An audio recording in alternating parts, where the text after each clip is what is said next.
Nah, 2. Panjangnya Bu. Enggak panjang. Aneh. Penjelasan gimana?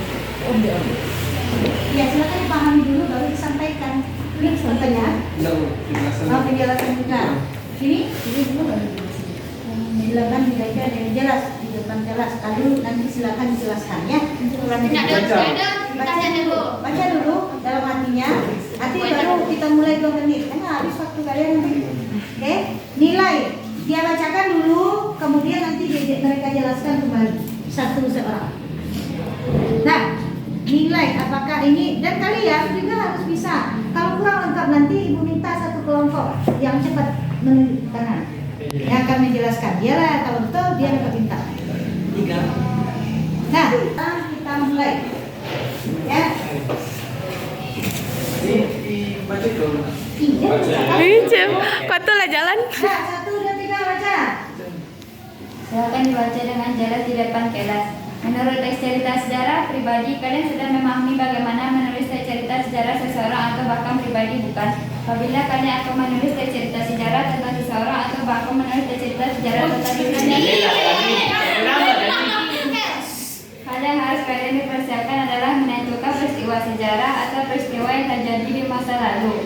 Yang akan kamu kembangkan menjadi cerita sejarah, penulis dapat menceritakan peristiwa yang dialami para tokohnya dengan menggunakan latar peristiwa sejarah. Menulis cerita sejarah berarti mengemas fakta sejarah dengan rekaan penulis. Reka yang dimaksud tentulah harus didasarkan pengetahuan yang baik dari penulis. Menulis teks sejarah pribadi bisa bersumber dari biodata diri atau sejarah lain yang dialami oleh kalian. Ciri-ciri teks cerita sejarah yang pertama disajikan secara kronologis berdasarkan urutan kejadian atau urutan peristiwa di masa lampau. Kedua, berbentuk rekod teks atau cerita ulang. 3, sering menggunakan kata konjungsi. Keempat, isinya faktual dan berbasis pada data empiris.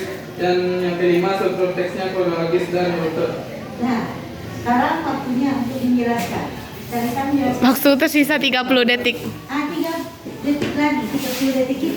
Jelaskan. Silakan menjelaskan. Oke.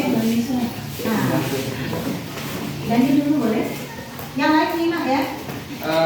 Jadi ciri-ciri teks tersebut ada 5. Yang pertama, teks tersebut kronologis, itu berurutan dari awal sampai akhir. Yang kedua, berbentuk rekod teks atau cerita ulang. Yang ketiga, menggunakan konjungsi temporal seperti akhirnya, kemudian, selanjutnya. Yang keempat, isinya fakta atau faktual. Dan yang terakhir, strukturnya juga kronologis atau urut. Ya, betul ya. Lanjut. Waktu habis. Teks cerita sejarah pribadi itu berisi peristiwa pengalaman yang kita alami yang memiliki latar belakang. Dapat kita tulis teks cerita sejarah pribadi melalui biodata diri kita dan apa peristiwa yang kita alami. Nah, bagaimana? Sempurna atau